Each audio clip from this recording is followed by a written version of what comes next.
അവരുടെ പട്ടിണിയും അവരുടെ കഷ്ടപ്പാടുകൾ കൂടെ മനസ്സിലാക്കണം എന്നാണ് ആദ്യമായിട്ട് ഒരു അഭ്യർത്ഥനയായിട്ട് പറയാനുള്ളത്. പിന്നെ ഇപ്പോൾ ഈ പ്രസ് ക്ലബിലെ ഈ പത്രസമ്മേളനം നടത്താൻ കാരണം നമ്മളെ ഒരു പ്രതിഷേധ സമരവുമുണ്ട്.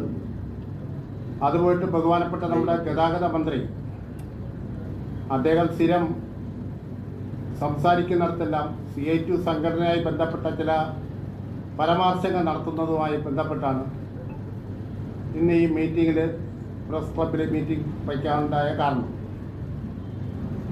ആദ്യമായിട്ട് അതിൽ പറയേണ്ടത് നമ്മുടെ ഡ്രൈവിംഗ് സ്കൂൾ മേഖലയിൽ